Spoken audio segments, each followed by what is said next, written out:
कश्मीर में पीएम मोदी के master stroke से विपक्ष का सारा गणित उलट-पुलट हो गया। गृह मंत्रालय ने जम्मू कश्मीर में जमीन खरीद बिक्री के संबंध में महत्वपूर्ण नोटिफिकेशन जारी किया। उसके बाद महबूबा मुफ्ती से लेकर सीताराम येचुरी तक पाकिस्तान ने उछल कूद मचाना शुरू कर दिया। होम मिनिस्ट्री के इस नोटिफिकेशन के अनुसार अब देश का कोई भी नागरिक केंद्र शासित प्रदेश में जमीन खरीद सकता है और वहां बस सकता है। हालांकि अभी खेती की जमीन को लेकर रोक जारी रहेगी। नए भूमि कानून के पास होने के साथ ही विपक्षी दल और सेक्युलर नेताओं का मेल्ट डाउन शुरू हो गया है। सरकार के इस फैसले पर उमर अब्दुल्ला ने ट्वीट कर कहा कि जम्मू कश्मीर में जमीन के मालिकाना हक के कानून में जो बदलाव किए गए हैं वे अस्वीकार्य हैं। अब तो बिना खेती वाली जमीन के लिए स्थानीय का सबूत भी नहीं देना है। इसी के साथ कृषि भूमि के ट्रांसफर को और आसान बना दिया गया है। अब जम्मू कश्मीर बिकने के लिए तैयार है। जो गरीब जमीन का मालिक है अब उसे और मुश्किलों का सामना करना पड़ेगा। सीपीआई के महासचिव सीताराम येचुरी ने नए भूमि कानून को हाईवे डाका घोषित किया है और कहा कि इसकी अनुमति नहीं दी जा सकती। आपको बता दें कि जम्मू कश्मीर में अनुच्छेद 370 की वापसी के लिए महबूबा मुफ्ती और फारूक अब्दुल्ला ने जो people alliance for Gupkar declaration बनाया, सीपीएम भी उसमें शामिल है। जम्मू कश्मीर की पूर्व मुख्यमंत्री और पीडीपी अध्यक्ष महबूबा मुफ्ती ने भी नए भूमि कानून की आलोचना करते हुए कहा कि केंद्र सरकार ने आखिरकार जम्मू कश्मीर को बेचना शुरू कर ही दिया। उन्होंने नए कानून को केंद्र सरकार का नापाक मंसूबा करार देते हुए कहा कि इसका मकसद जम्मू कश्मीर के लोगों को अधिकार विहीन करना है। उन्होंने लिखा कि असंवैधानिक तरीके से अनुच्छेद 370 को हटाने से लेकर जम्मू कश्मीर के प्राकृतिक स्रोतों की लूट और अब जम्मू कश्मीर की जमीन को बेचना सब केंद्र सरकार की साजिश है।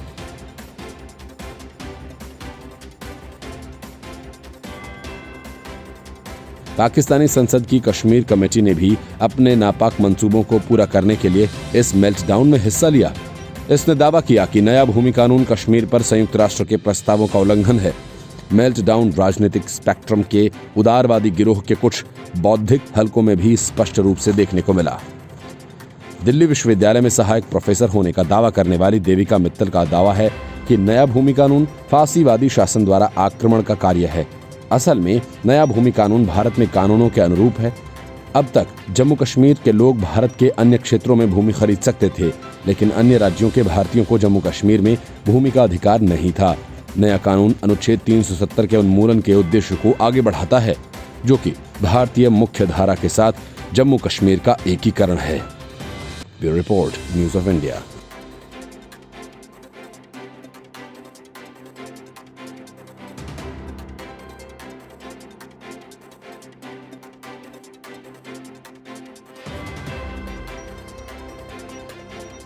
करण जौहर शुरू से ही कंगना रनौत के निशाने पर हैं।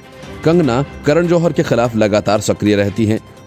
मामला ड्रग का हो या नेपोटिज्म का, कंगना करण जौहर पर जमकर निशाना साधती हैं। ताजा मामला न तो ड्रग का है और न ही नेपोटिज्म का, ताजा मामला पर्यावरण का है।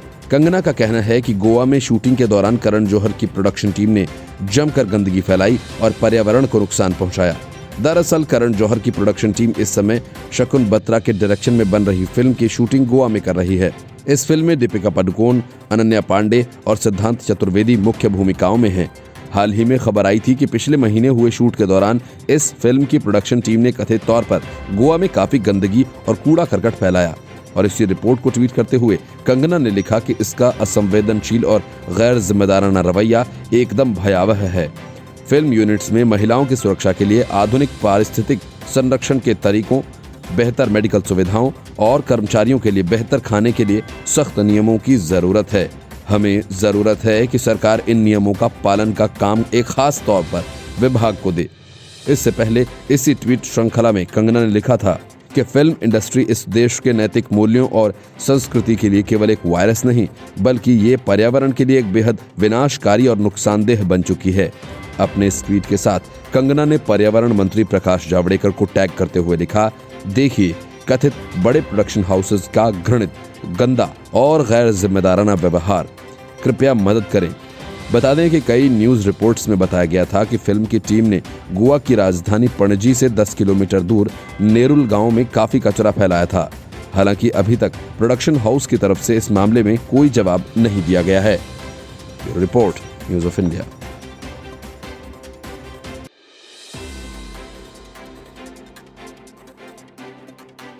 एक के बाद एक विधायकों के पार्टी छोड़कर जाने से पस्त हो चुकी कांग्रेस के लिए मध्य प्रदेश का रास्ता अब और मुश्किल होता जा रहा है। कहां तो कमलनाथ ने बड़ा दांव चलते हुए राजस्थान से सचिन पायलट को प्रचार के लिए बुलाया ताकि दो दोस्तों की सियासी लड़ाई का मजा ले सकें, लेकिन हुआ इसके ठीक उलट। सचिन पायलट कांग्रेस के चुनाव प्रचार के लिए ग्वालियर आए तो, लेकिन आते ही सबसे पहले अपने दोस्त ज्योतिरादित्य सिंधिया से मिले। सिंधिया पायलट की इस मुलाकात से कांग्रेस में हलचल बढ़ गई। भोपाल से दिल्ली तक के कान खड़े हो गए। बीजेपी नेता ज्योतिरादित्य सिंधिया ने कहा कि उन्होंने अपने पूर्व सहयोगी और वरिष्ठ कांग्रेस नेता सचिन पायलट से ग्वालियर में मुलाकात की और उपचुनाव में प्रचार के लिए मध्य प्रदेश आने पर उनका स्वागत किया है।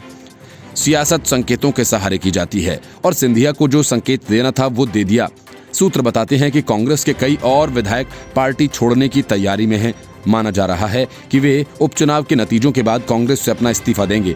पायलट कांग्रेस के प्रचार अभियान में शामिल होने के लिए ग्वालियर चंबल क्षेत्र के 2 दिवसीय दौरे पर ग्वालियर पहुंचे।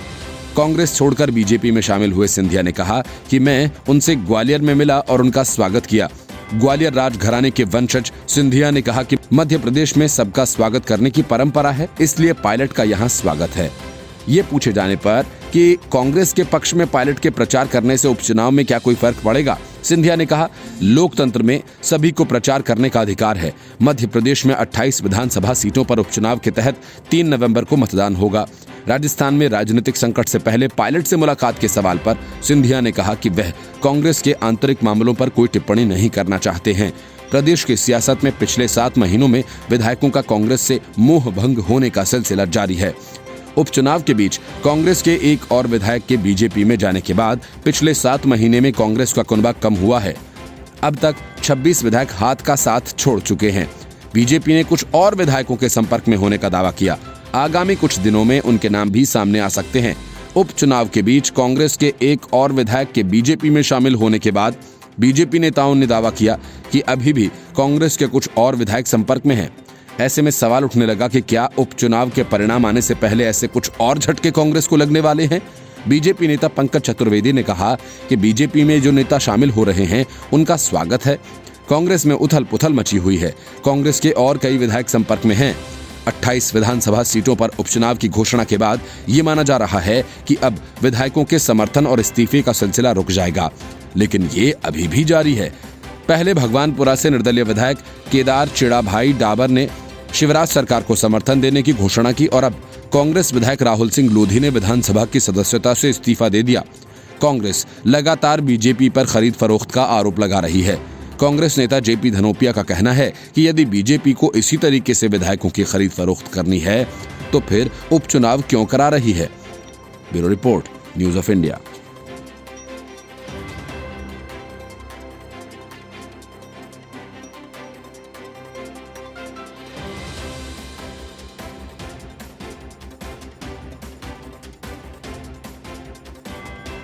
ड्रग मामले में घिरी दीपिका पादुकोण एनसीबी के जाल में तेजी से फंसती जा रही हैं। दीपिका पादुकोण के मैनेजर करिश्मा प्रकाश के घर से एनसीबी ने ड्रग बरामद कर लिए हैं और इसके बाद करिश्मा प्रकाश के साथ दीपिका पादुकोण की मुश्किलें भी काफी बढ़ गई हैं। सूत्र बताते हैं कि करिश्मा के घर से एनसीबी को ड्रग्स की कंजप्शन क्वांटिटी बरामद हुई है और इसके बाद एनसीबी ने करिश्मा प्रकाश को पूछताछ के लिए समन जारी किया है। एनसीबी इससे पहले भी करिश्मा से 2 बार पूछताछ कर चुकी है। इसमें तो एक बार दीपिका पादुकोण के सामने बैठाकर करिश्मा से पूछताछ की गई थी। सूत्र बताते हैं कि करिश्मा अपने घर पर नहीं मिली। इसके बाद एनसीबी ने घर पर समन चस्पा कर दिया। एनसीबी के सूत्रों का कहना है कि करिश्मा का नाम कुछ ड्रग पेडलर्स ने अपनी पूछताछ के दौरान लिया। एनसीबी के जोनल डायरेक्टर समीर वानखेड़े ने बताया कि हमने करिश्मा के पड़ोसियों, दफ्तर, परिचितों सभी को करिश्मा के समन की जानकारी दे दी है। उन्हें पूछताछ के लिए एनसीबी ऑफिस बुलाया गया है। आगे की इन्वेस्टिगेशन जारी है, इससे ज्यादा डिटेल्स शेयर नहीं कर सकते। कुछ दिनों पहले दीपिका और करिश्मा के बीच ड्रग्स को लेकर हुई बातचीत भी सामने आई थी। दीपिका करिश्मा के बीच ये बातचीत 28 अक्टूबर 2017 को हुई थी। करिश्मा से हो रही बातचीत में दीपिका ने हाश और बीट जैसे शब्दों का इस्तेमाल किया। प्रतिबंधित ड्रग से जुड़े सभी भाषा में हाश का इस्तेमाल हशीश के लिए होता है। हालांकि दोनों के बीच हुई बातचीत में ये साफ नहीं हुआ कि हाश और बीट का इस्तेमाल किसके लिए हो रहा है। इन ड्रग्स की मात्रा का जिक्र भी नहीं किया गया, लेकिन ये व्हाट्सएप चैट दीपिका की मुश्किलें बढ़ा देने के लिए काफी है। दीपिका के मैनेजर के साथ में काम करने वाली करिश्मा प्रकाश क्वान नाम की एक सेलिब्रिटी मैनेजमेंट कंपनी में काम करती हैं। ये कंपनी 40 से ज्यादा बॉलीवुड सेलिब्रिटीज को टैलेंट मैनेजर मुहैया करवाती है। रिया चक्रवर्ती भी मैनेजर जया साहा भी इसी कंपनी के लिए काम करती हैं। जया करिश्मा की सीनियर हैं। दीपिका जिस व्हाट्सएप ग्रुप पर ड्रग चैट किया करती थी, उस ग्रुप में रिया चक्रवर्ती भी शामिल हैं। सीबीआई, एनसीबी और ईडी की टीम जया से कई बार पूछताछ कर चुकी हैं। जांच के दौरान एनसीबी को जया और करिश्मा के बीच हुई चैट का पता चला। इसके बाद मामला दीपिका तक पहुंचा और फिर दीपिका पादुकोण ने एनसीबी से लंबी पूछताछ की थी। लेकिन अब करिश्मा प्रकाश के घर से ड्रग के बरामद होने के बाद एक बार फिर करिश्मा प्रकाश और दीपिका पादुकोण की मुश्किलें बढ़ने वाली हैं। सुशांत सिंह मामले के बाद से बॉलीवुड का ये ड्रग कनेक्शन सामने आया था। इस मामले को लेकर कंगना रनौत ने रिया चक्रवर्ती, दीपिका पादुकोण और कई दूसरे स्टार्स पर गंभीर आरोप लगाए थे। कंगना के आरोपों के बाद शिवसेना से उनकी ठन भी गई थी, जिसका नतीजा ये हुआ कि बीएमसी ने उनके दफ्तर को तोड़ डाला।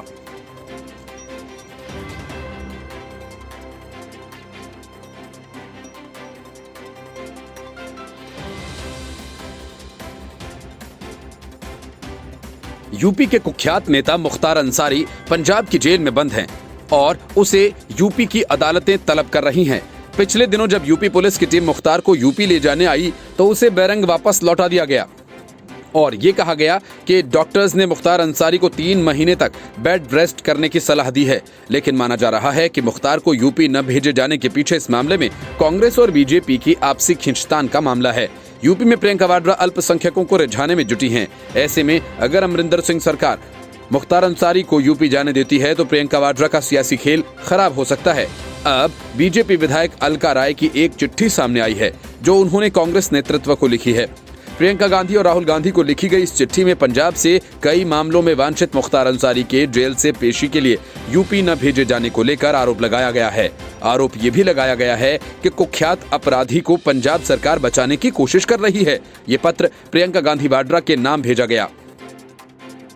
अलका राय के पुत्र पीयूष राय ने कहा कि कल ही इस बाबत कांग्रेस महासचिव प्रियंका गांधी को पत्र उनकी मां ने प्रेषित किया। इस चिट्ठी में लिखा गया है कि मेरा नाम अलका राय है, मैं विधवा हूं और विगत 14 वर्षों से मैं अपने पति व लोकप्रिय विधायक रहे स्वर्गीय श्री कृष्णानंद राय के नृशंस हत्या के विरुद्ध इंसाफ की लड़ाई लड़ रही हूं। उस जुल्मी के खिलाफ जिसे आज आपकी पार्टी और पंजाब राज्य में आपकी सरकार खुला संरक्षण दे रही है। उत्तर प्रदेश की तमाम अदालतों में मुख्तार अंसारी को तलब किया जा रहा है, परंतु पंजाब सरकार उसे उत्तर प्रदेश भेजने को तैयार नहीं है। हर बार कोई न कोई बहाना बनाकर मुझे और मुझ जैसे सैकड़ों लोगों को हिसाब से वंचित कर दिया जा रहा है। कोई ये स्वीकार नहीं करेगा कि ये सब कुछ आपकी और राहुल जी की जानकारी के बिना हो रहा है। मुख्तार अंसारी पेशेवर अपराधी है। उसने तमाम निर्दोषों की बेरहमी से हत्या की है। अनेक माताओं बहनों का उसने सुहाग उजाड़ा है। तमाम बच्चों के सिर से उसने पिता का साया छीना है। प्रत्येक पीड़ित को उस क्षण की प्रतीक्षा है जब मुख्तार जैसे दुर्दांत अपराधी को उसके लिए कड़ी सजा मिले। इंसाफ की आस में हमारा हर दिन और हर रात तिल तिल कर गुजर रहा है। आप खुद भी एक महिला हैं। ऐसे में मेरा आपसे विनम्रता से सवाल ये है कि आप ऐसा क्यों कर रही हैं? क्या आपको हम जैसी अबलाओं का दर्द नहीं दिख रहा? मेरी खुद की कहानी इस बात का प्रमाण है कि कैसे कानून का मजाक उड़ाकर मुख्तार वर्षों से सुरक्षित बचा हुआ है। ये बेहद खेदजनक है कि आप और आपकी पार्टी अपराधियों के साथ खुलकर खड़े हैं। मीडिया के माध्यम से मुझे पता चला कि उत्तर प्रदेश की गाड़ियां मुख्तार अंसारी को लेने गईं। सरकार ने उसे बचाने के लिए 3 महीने का बेड रेस्ट दे दिया और मेरे जैसे कितने ही लोग इस बात से हताश हैं जिन्हें आज तक इंसाफ का इंतजार है। आज संपूर्ण उत्तर प्रदेश की जनता के मन में ये कौतूहल है कि मुख्तार को लेकर उठ रहे तमाम सवालों पर प्रियंका जी और राहुल जी खामोश क्यों हैं? मजबूरी में एक कुख्यात अपराधी को बचाने की कोशिश की जा रही है। मुझे आपके जवाब का इंतजार रहेगा। मुझे विश्वास है कि यदि आपके मन में थोड़ी सी भी संवेदना होगी तो आप न सिर्फ मेरे पत्र का जवाब देंगी बल्कि मुख्तार अंसारी को सजा दिलाने में मेरी मदद भी करेंगी।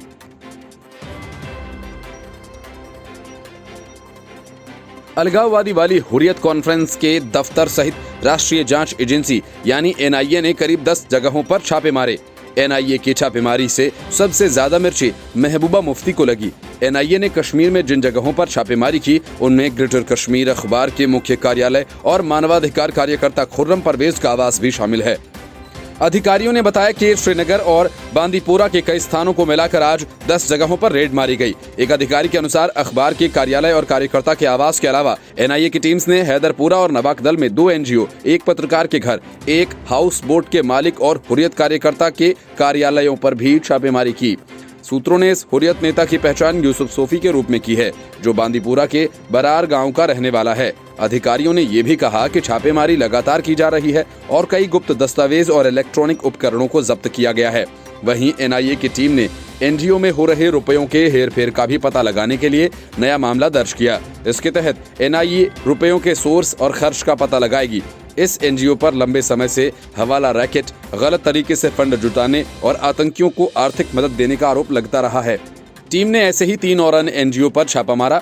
इन पर भी आरोप लगा कि इन्हें अज्ञात दानदाताओं से पैसे मिल रहे थे, जिसका इस्तेमाल आतंकवाद को आर्थिक मदद पहुंचाने में किया जा रहा है। वहीं इससे पहले एनआईए की टीम ने 2019 में ग्रेटर कश्मीर अखबार के एडिटर फयाज कालू से कुछ आर्टिकल्स के संबंध में पूछताछ की थी। इन लेखों को बुरहान वानी की मौत के बाद अखबारों में प्रकाशित किया गया था और इसी तरह खुर्रम परवेज की भी गिरफ्तारी साल 2016 में हुई थी। पीडीपी अध्यक्ष और पूर्व मुख्यमंत्री महबूबा मुफ्ती ने इस छापेमारी की निंदा की है। उन्होंने ट्वीट किया और कहा कि एनआईए ने श्रीनगर में मानवाधिकार कार्यकर्ता खुर्रम परवेज और ग्रेटर कश्मीर के कार्यालय पर छापेमारी की। ये अभिव्यक्ति की आजादी और असंतोष पर भारत सरकार की द्वेषपूर्ण कार्रवाई का एक और उदाहरण है। अफसोस की बात यह है कि एनआईए उन लोगों को डराने और धमकाने के लिए बीजेपी की फालतू एजेंसी बन गई है, जो लाइन में लगने से इनकार कर देते हैं। बिहार विधानसभा चुनाव के लिए पहले दौर का मतदान पूरा हो गया। बिहार के लोगों ने जी भरकर वोट डाले, लेकिन जिस तरह से वोटिंग हुई उससे साफ है कि बिहार में एनडीए वापसी की राह पर है और आरजेडी कांग्रेस वाला गठबंधन एनडीए से काफी पीछे है। हालांकि चुनाव प्रचार में राहुल गांधी ने कई झूठ बोले, यहां तक कि मतदान शुरू होने से पहले ट्वीट कर मतदाताओं से महागठबंधन को वोट डालने तक की अपील कर डाली। राहुल के इस ट्वीट को लेकर चुनाव आयोग ने जवाब तलब भी किया है। एक तरफ मतदान चल रहा था, दूसरी तरफ राहुल गांधी की चुनावी सभा में ये झूठ बोल रहे थे कि बिहार में मेट्रो नहीं है, जबकि हकीकत ये है कि पटना में मेट्रो का काम जारी है। प्रधानमंत्री नरेंद्र मोदी अब तक 6 चुनावी सभाओं को संबोधित कर चुके हैं। प्रधानमंत्री की सभी रैलियों में लालू राबड़ी के शासनकाल के जिक्र के साथ बिहार के विकास के लिए केंद्र और राज्य सरकार द्वारा किए जा रहे कार्यों का भी बखान किया गया है। चुनाव प्रचार के दौरान प्रधानमंत्री नरेंद्र मोदी, मुख्यमंत्री नीतीश कुमार और एनडीए के तमाम नेता बिहार की जनता को आरजेडी के शासनकाल में होने वाले अपराध और भ्रष्टाचार की याद दिलाने का मौका नहीं चूक रहे। दरअसल भ्रष्टाचार के मामले में रांची की जेल में बंद लालू प्रसाद यादव के बेटे तेजस्वी यादव ने राष्ट्रीय जनता दल की कमान अपने हाथ में ले रखी है, लेकिन रोहतास में तेजस्वी यादव की एक गलती उन पर भारी पड़ती दिख रही है। असल में रोहतास के चुनावी सभा में तेजस्वी यादव ने यह कहा था कि लालू जी के राज में गरीब भी बाबू साहब के सामने सीना तान कर चलते थे। तेजस्वी के इस बयान को एनडीए ने अपना हथियार बनाया और आरजेडी पर फिर से जातिवाद और नक्सलवाद बढ़ाने की तोहमत जड़ दी। तेजस्वी यादव अब अपने इस एक बयान से चुनावी जंग 2020 में पिछड़े हुए दिखाई दे रहे हैं। नेता प्रतिपक्ष के इस बयान ने उन गरीबों के मन में भी डर बैठाने का काम किया जो 1995 से 2005 के बीच नरसंहार को देख चुके हैं। अगड़ी जातियां तो वैसे भी आरजेडी के खिलाफ ही रही हैं। इस चुनाव में महागठबंधन के पक्ष में हवा बनती देख व्यापारी वर्ग भी चिंतित होने लगे हैं। ऐसे में सवाल ये उठता है कि क्या वास्तव में बिहार की जनता के मन में आज भी आरजेडी के शासनकाल का खौफ कायम है? बिहार चुनाव प्रचार में उतरे प्रधानमंत्री नरेंद्र मोदी की रैली में से कोई ऐसी रैली नहीं थी जिसमें उन्होंने आरजेडी शासनकाल में होने वाले अपराध की चर्चा न की हो। यहाँ तक कि आमतौर पर संयमित भाषा का प्रयोग करने वाले नीतीश कुमार ने भी लालू परिवार पर जिस तरीके से हमला किया, ये लोगों की समझ से परे था। दरअसल एनडीए की तरफ से ये पुरजोर कोशिश की जा रही है कि बिहार की जनता, खासकर युवा मतदाता जो पहली बार मतदान कर रहे हैं, वे आरजेडी के शासनकाल में होने वाले अपराध को जान सकें। प्रधानमंत्री नरेंद्र मोदी ने भी पटना में साफ कहा कि बिहार के लोगों को कोरोना से भी बचाना है और बिहार को बीमार होने से भी। उन्होंने आरजेडी पर हमला करते हुए कहा कि बिहार में जंगल राज लाने वाले एक बार फिर से बिहार को बीमार करने के लिए जी जान से लगे हुए हैं। प्रधानमंत्री ने बिहार के मतदाताओं से अपील करते हुए कहा कि एनडीए के पक्ष में आपका एक वोट आपके परिवार को कोरोना से भी बचाएगा और बिहार को बीमारू राज्य होने से भी बचा सकता है।